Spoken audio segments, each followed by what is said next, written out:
Good morning! Dahil hindi ako nakapagluto ngayon, ito muna ang content ko. I-share ko muna ang gala namin ng anak ko. Nagkikita-kita lang kasi kami ng mga friend ko kapag magbe-birthday ang bawat isa sa amin. At dahil matagal na kaming magkakaibigan, syempre magkukumari na rin. Dito pala yung napili niya na mag-lunch kami sa New by Viking sa Podium. Malapit lang ito sa Mega Mall. Isa itong eat all you can, open sila from Monday to Sunday, lunch and dinner. Birthday celebrant can dine for free basta may kasama kang isang adult na buo ang bayad. Pero syempre, on the day of your birthday lang yun. Pero kung birth month lang, kailangan may kasama kang 4 na buo ang bayad para libre na rin ng birthday celebrant. So ayan, pagdating namin, tinanong lang yung reservation namin at yung age ng anak ko kasi iba rin ang rate pag bata. So ayan, hindi naman halatang excited ang anak ko kaya iniwanan na ako. Pagpasok mo, mga desserts agad ang iyong makikita. Meron sila mga cake, candies, at saka ice cream. Iba't ibang klase ng cake at syempre, iba't ibang flavor din ng ice cream. Ito yung favorite na balik-balikan ng anak ko pag sa mga eat all you can. Diyan na rin banda yung kanilang mga sliced fruits,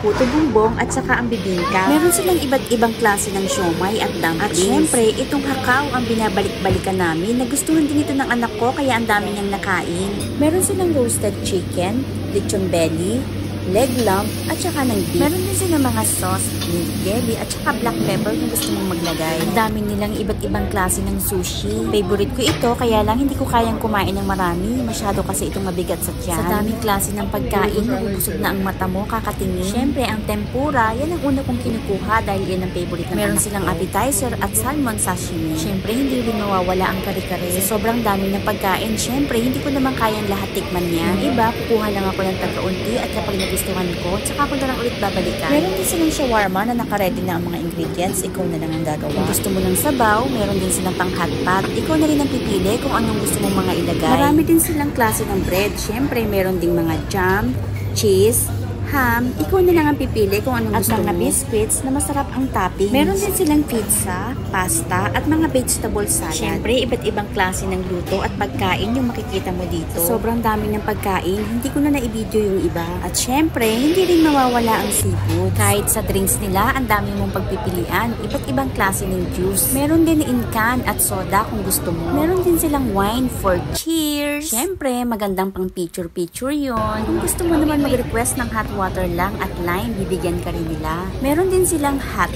tea at syempre, ang aming favorite, ang coffee. Masarap kasi magkape habang nagkukwentuhan pagkatapos kumain. At syempre, samahan mo pa ng iba't ibang klase ng dessert. At dito nag-e-enjoy ang anak ko. Pero ako, dahil may puto bumbong at bibingka, kaya iyan naman ang itrinay ko. O diba, ang sarap niyan sa kape. Ito pala ang itsura, ang loob ng New, 2 PM na yan, kaya wala na masyadong tao. 2:30, nagliligpit na sila sa pagkain. Pero hanggang 3 o'clock, pwede pa naman daw mag-stay. At ito naman ang kanilang break. Sa tagal ng pag-stay namin at sa masasarap na pagkain para sa amin, sulit na yan. At syempre, ito na yung pinakagusto ko, mag-coffee na tayo.